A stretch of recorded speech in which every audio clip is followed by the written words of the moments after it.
Welcome back, everybody. The video that we're about to watch features a really interesting question that came up during last night's book club, where we were talking with the author of this book, Mere Humanity, Dr. Donald Williams, in the Wisdom Society book club. Tough question, brilliant response. Let's get into it. Part of the book was talking about, hey, we can cite as evidence, I guess, that man is more than just atoms in motion based on how man has differentiated itself from the animal kingdom in terms of its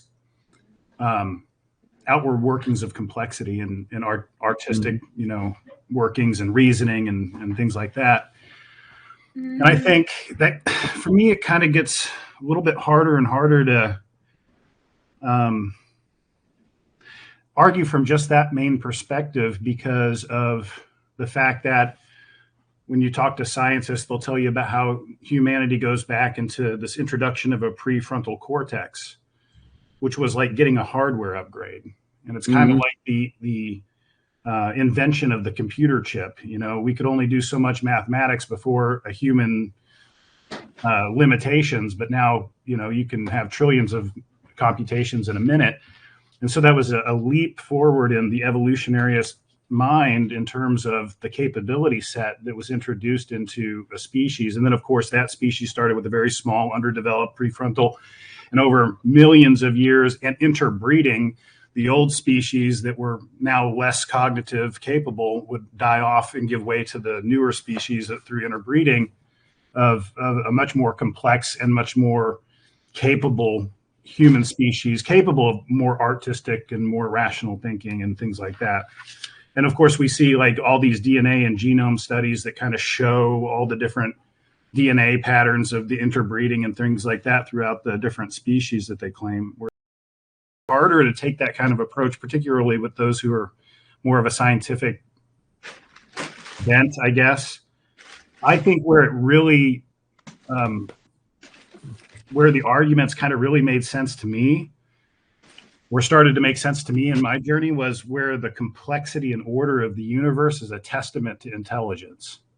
That to me made more sense from a science, because I have kind of that scientific mind. And when you look at the handiwork of the heavens, and it's kind of like when you come into a room, like I have 7 kids. And if I go into my kid's room right now, I guarantee you my little ones, it's all messy. But if I were to go in there and all of a sudden it's clean, I don't say that was an act of random chance. I say that was intelligence, like mom going in there and cleaning up. And it's the same way with we bring order into a naturally disordered environment.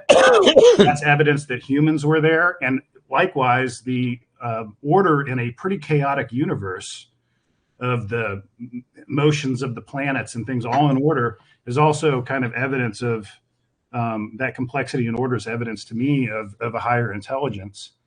And so those are some of the things kind of the book was talking about. But I was thinking that I find that arguing from that perspective of just the distance that humans have made from the other species is getting a little bit more difficult to argue in light of the supposed science that we're being told.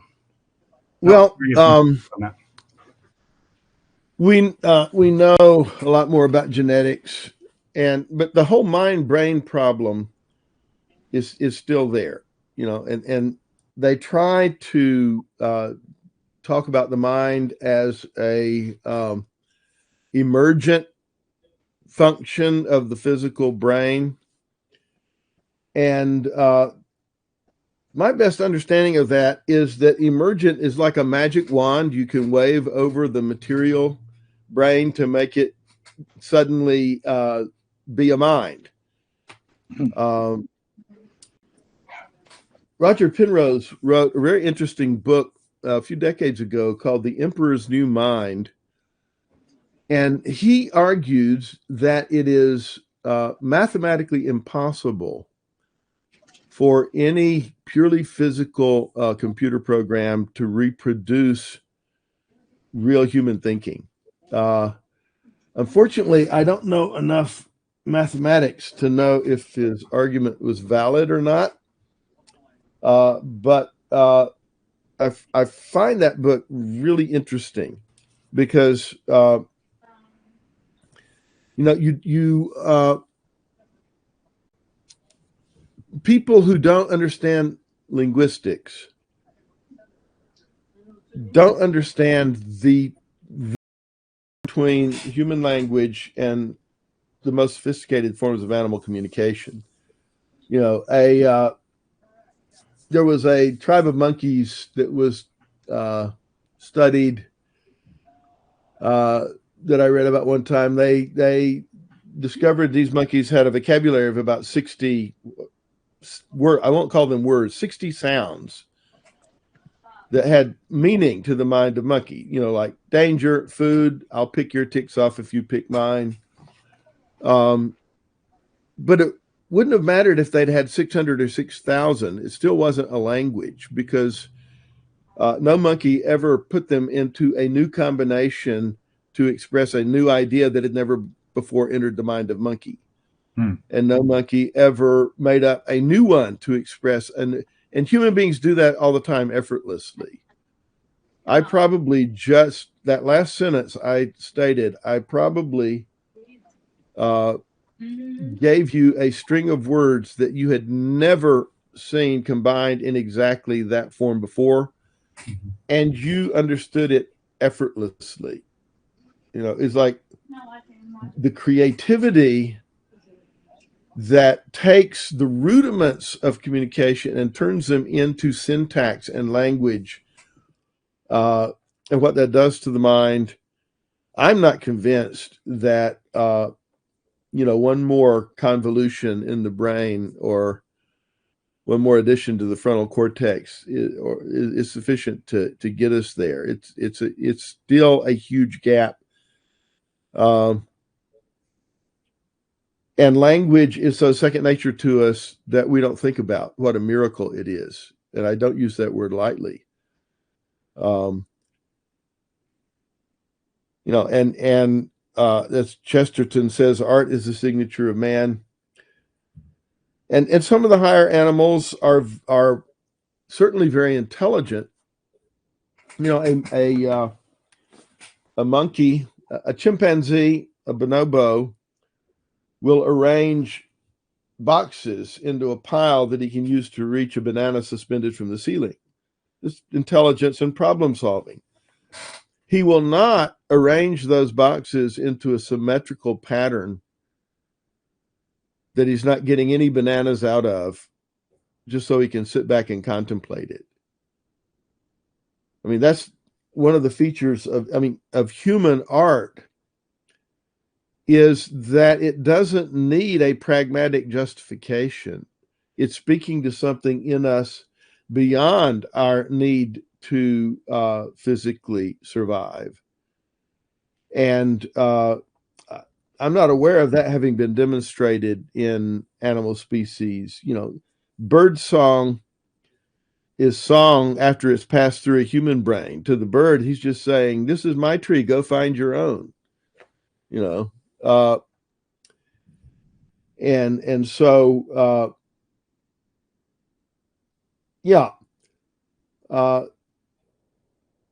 think the case is still there to be made, but I also think that the other case you're describing is also absolutely there and is just wonderful. It's the intelligibility of the universe is one of the great mysteries. Okay. Why does the universe make sense, and why does it make sense to our mind?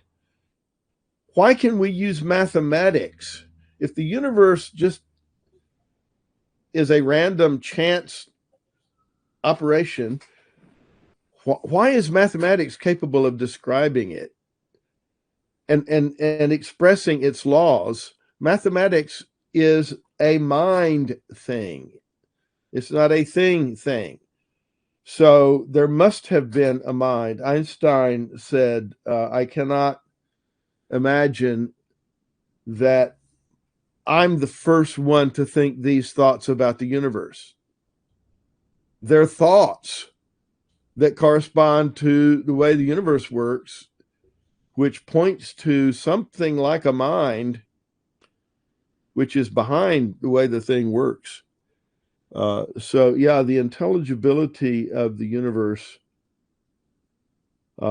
is something that ought to just absolutely floor us and reduce us to quivering jelly. The realization that we can't be reduced to quivering jelly. We have minds that can appreciate intelligibility, and the intelligibility is there, to be appreciated. And it,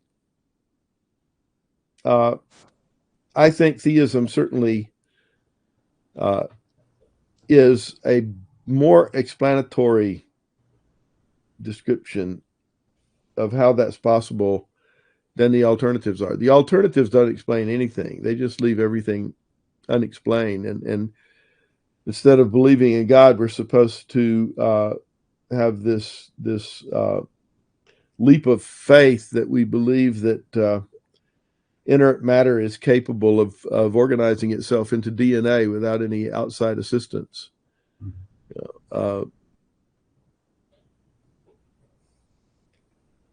And it's interesting, you got people who study that, and some of them draw the conclusions you're describing. Okay, we know more about the genome now, and so we can describe how these pathways we think that produce the evolution, et cetera. And then you get people like Francis Collins who look at the exact same data and say, this is the language of God. I don't think anybody who understands information theory and has applied information theory to biology can avoid the conclusion that DNA is a code, and codes don't happen. Nature can do some types of order by itself. It can create a crystal, for example, which is certainly orderly, but specified complexity, that does not happen without the intervention of an intelligent agent. If I'm walking on the beach and I see sand dollars have been laid to spell out beware of shark, there's not a new atheist or an old atheist anywhere who thinks that the waves just washed them up that way. And yet the waves are supposed to have washed DNA up that way, which is just kind of really bizarre. We refuse to see God as behind it because we don't want him to be. And that really is the bottom line. That's the bottom line. Thank you. Yeah, that was awesome. Let me, for the sake of time, let's just hit these last two quickly. Let's go Gabriel and then Crystal. I'll save mine for the next one so that we can be prompt here. So go for it, Gabriel. All right. So this might be a bit of a crazy question, given that you wrote a whole book to answer it. But if you were to have to say shortly, let's say in a taxi ride, what it means to be human, what would be the answer to that?